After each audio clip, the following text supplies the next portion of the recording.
Hello everyone, welcome to job guide. আজ আমরা নিয়ে এসেছি এসএসসি জিডি স্পেশাল জিকে আমাদের পার্ট নাম্বার 29, যার মধ্যে আজকে আমরা 28/2/2024 শিফট 1-এ আসা সমস্ত জিকের আমরা সমাধান করবো। আমাদের কিন্তু এই সিরিজের মধ্যে 28টা ক্লাস দেওয়া হয়ে গেছে, যাতে এখন এসে দেখে নিও। আগামী পরীক্ষার জন্য কিন্তু এই ধরনের জিকে আমাদের কিন্তু বেশি করে প্র্যাকটিস করে যেতে হবে। চলো দেখে নেওয়া যাক এই শিফটে কেমন ধরনের প্রশ্ন এসেছিল। দেখো, প্রথম প্রশ্ন বলছে এখানে, ভারতীয় সংবিধানের আর্টিকেল 163 নিম্নের কোনটির সাথে সম্পর্কিত? রাজ্যের আইনসভা সংবিধান, রাজ্যের অ্যাডভোকেট জেনারেল, রাজ্য সরকারের বিজনেস কন্ট্যাক্ট, নাকি রাজ্যপালকে সাহায্য ও উপদেশ দেওয়ার জন্য মন্ত্রিপরিষদ? সঠিক উত্তর হবে আর্টিকেল 163-তে কিন্তু রাজ্যের মন্ত্রিপরিষদ যা রাজ্যপালকে সাহায্য এবং উপদেশ দেবে তার কথাই কিন্তু এখানে উল্লেখ করা আছে 163-তে। অপশান ডি হচ্ছে এখানে আমাদের রাইট অ্যান্সার। নেক্সট দেখো কী বলছে এখানে, জুলাই 2023 অনুযায়ী ভারতীয় রাজ্যগুলির মধ্যে দ্বিতীয় দীর্ঘতম কার্যকালীন মুখ্যমন্ত্রী কে হলেন? শিবরাজ সিং চৌহান, যোগী আদিত্যনাথ, পবন কুমার চামলিং, নাকি নবীন পট্টনায়ক? সঠিক উত্তর কী হবে দেখো, এখানে বলছে দ্বিতীয় দীর্ঘতম। রাইট অ্যান্সার হবে কিন্তু এখানে নবীন পট্টনায়ক। অপশান ডি হচ্ছে রাইট অ্যান্সার এখানে। তিনি উড়িষ্যার 14তম মুখ্যমন্ত্রী। তার কার্যকাল 5 মার্চ 2000 থেকে কিন্তু 12 জুন 2024 অবধি। আর দীর্ঘতম বলে কিন্তু হবে কিনা পবন কুমার চামলিং, যিনি কিন্তু আসামের 1994 থেকে 2019 অবধি তার ছিল কার্যকাল।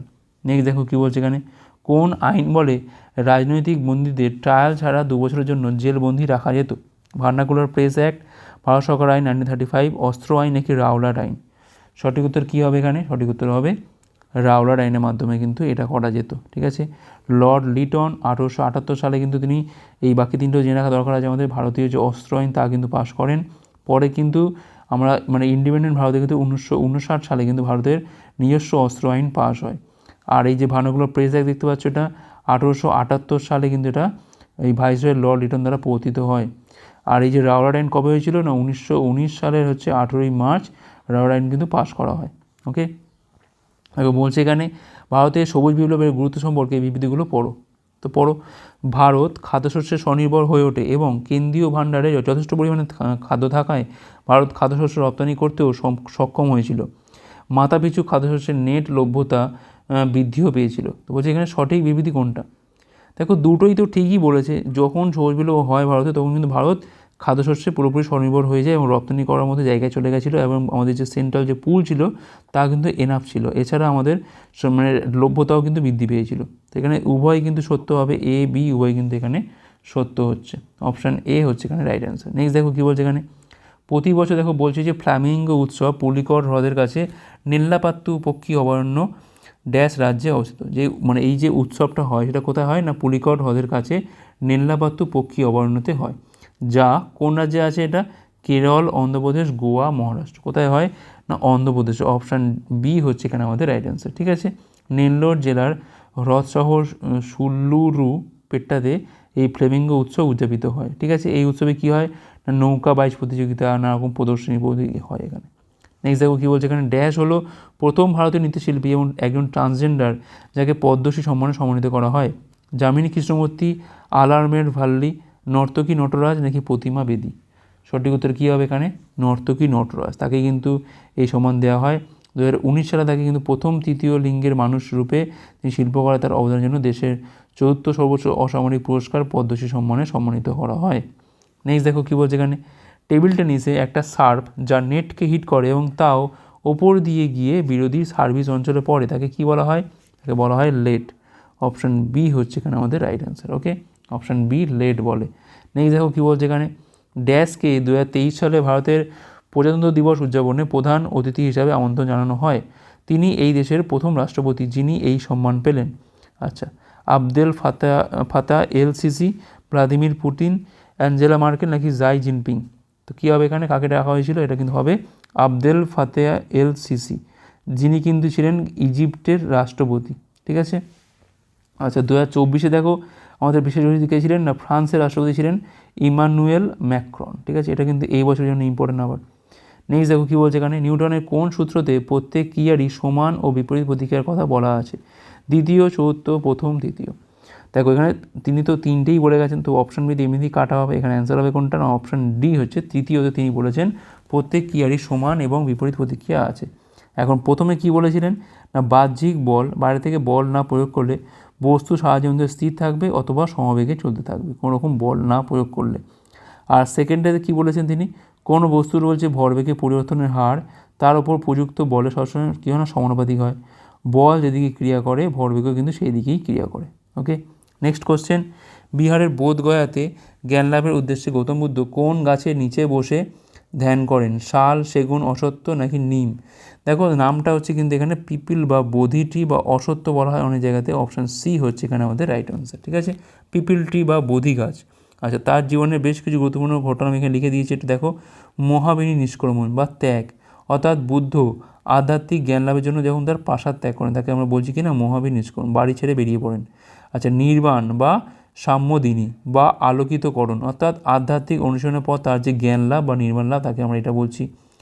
ধর্মচক্র প্রবর্তন কি না তার প্রথম উপদেশ, আর মহাপরিনির্বাণ কি তার মৃত্যুকে বলছি আমরা এখানে মহাপরিনির্বাণ। নেক্সট দেখো কী বলছে এখানে, ভারতে APEDA নিম্নের কোনটির সাথে সম্পর্কিত? এগ্রিকালচার, হাইওয়ে, আইটি সার্ভিস নাকি আর্মস অ্যান্ড অ্যামুনিশন? সঠিক উত্তর হবে এখানে কিন্তু এগ্রিকালচার। ওকে, এগ্রিকালচার সাথে এটা কিন্তু কানেক্টেড। এর পুরো কথা কি না agricultural and processed food products export development authority, এটা কমার্স মন্ত্রকের অধীনস্থ। এটা কবে স্থাপিত হয়? 1985। ওকে, নেক্সট কোশ্চেন, বরোয়িং বাদ দিয়ে সরকারের মোট এক্সপেন্ডিচার এবং মোট রিসিপ্টসের মধ্যে অন্তর পরিমাপ করে নিম্নের কোনটি? Gross physical deficit, physical deficit, revenue deficit নাকি প্রাইমারি ডেফিসিট? দেখো এখানে কি বলছে, এখানে বরোয়িং বাদ দিয়ে মোট এক্সপেন্ডিচার এবং মোট রিসিপ্টের মধ্যে অন্তর কিন্তু সবসময় কী হয় না ফিজিক্যাল ডেফিসিটের মধ্যেই পড়ে, অপশন বি হচ্ছে এখানে আমাদের রাইট অ্যান্সার। নেক্সট কোশ্চেন দেখো কী বলছে এখানে, 6 দিনব্যাপী ড্যাশ রাজ্যের মেইতেই উপজাতি বসন্ত উৎসব হোলিকে ইয়োসাং হিসাবে উদযাপন করে? কোন রাজ্যে হবে এটা? পশ্চিমবঙ্গ, মহারাষ্ট্র, মণিপুর নাকি গোয়া? সঠিক উত্তর কী হবে দেখো এখান থেকে, অপশান সি হচ্ছে মণিপুরে কিন্তু এই ধরনের উৎসব উদযাপিত হয়। নেক্সট দেখো কী বলছে এখানে, ভারতের গণপরিষদ কোন বছর গঠিত হয়? ঠিক আছে, 1946, 1948, 47 নাকি 45? সঠিক উত্তর হবে এখানে 1946-এ কিন্তু ভারতের গণপরিষদ গঠিত হয়। ভারতের গণপরিষদ নির্বাচিত হয়েছিল কবে না ভারতীয় সংবিধান প্রণয়নের জন্য। এটি প্রাদেশিক পরিষদ দ্বারা নির্বাচিত হয়। 1950 সালে ব্রিটিশ সরকারের কাছ থেকে ভারতের স্বাধীনতার পর এর সদস্যরা দেশের প্রথম সাংসদ হিসেবে কিন্তু কাজ করেছিল। আর কবে এটা বিলুপ্তি ঘটে না 25শে জানুয়ারি 1950। অস্থায়ী চেয়ারম্যান কে ছিলেন না সচ্চিদানন্দ সিনহা। পরের প্রশ্ন, 1947 স্বাধীনতার সময় ভারতের সাক্ষরতার হার কত ছিল? দেখো খুব শকিং একটা ফিগার, 34, 25, 23 নাকি 12?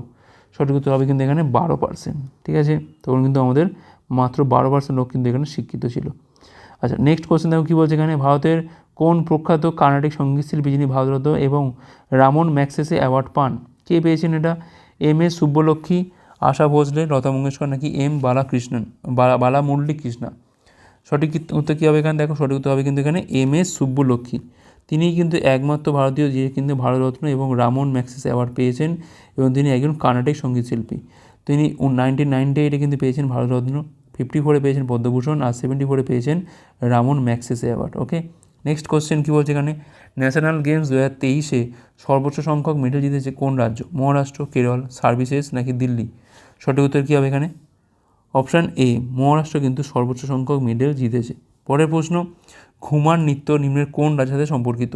রাজস্থান, মধ্যপ্রদেশ, মহারাষ্ট্র, পাঞ্জাব? সঠিক উত্তর কী হবে এখানে, রাজস্থান। রাজস্থানে কিন্তু ঘুমার নৃত্যটা খুব প্রচলিত রয়েছে। আচ্ছা, বাকি আর যেগুলো দেখো নাচ দেখে নাও, নাচ মানে জাস্ট নামগুলো দেখো। মধ্যপ্রদেশ দেখো কি এখানে কর্মা, মুড়িয়া, লেহাঙ্গি, গৃদা, আহিরি। মহারাষ্ট্রের ক্ষেত্রে কী না লাবণী, তামাশা, দাহিকলা। পাঞ্জাবের ক্ষেত্রে কী না ভাংড়া, গিদ্ধা, ঝুমর, ধুমল। ঠিক আছে, আচ্ছা এটা হচ্ছে ঘুমার, এটা কিন্তু ঝুমার। আচ্ছা, নেক্সট দেখো কী বলছে এখানে, উইম্বলডন ট্রফি নিম্নের কোন খেলার সঙ্গে যুক্ত বলছে এটা? লন টেনিস, পোলো, ক্রিকেট নাকি হকি? সঠিক উত্তর কী হবে এখানে, লন টেনিস হচ্ছে এখানে উইম্বলডন সাথে যুক্ত। উইম্বলডন ট্রফি মানে কি না লন টেনিস। আর লাস্ট কোশ্চেন দেখো কী বলছে এখানে, ভারতের ষষ্ঠ অর্থনৈতিক সেন্সাস কোন বছর সম্পন্ন হয়? 2013, 2019, 2017 নাকি 2009? সঠিক উত্তর হবে এখানে 13-এ, ষষ্ঠ কিন্তু 13-এ হয়েছিল। আচ্ছা, 1976 সালে কিন্তু ভারত সরকার অর্থনৈতিক জনগণনা এবং সমীক্ষা নামে একটা প্রকল্প চালু করে। প্রথম সেন্সাস হয় কবে? 1977-এ। আর শেষ বা সপ্তম সেন্সাস হয়েছিল কবে না 2019-এ। এটা ছিল কত না ষষ্ঠ ছিল, 13-তে হয়েছিল। ওকে, তো এই ছিল আমাদের ক্লাসটা কেমন লাগছে লাইক করে জানাও, কতগুলো পারলে অবশ্যই কমেন্ট করে জানাও, শেয়ার ভালো পরে পাঠকের জন্য। ভিডিও দেখার জন্য অনেক অনেক ধন্যবাদ।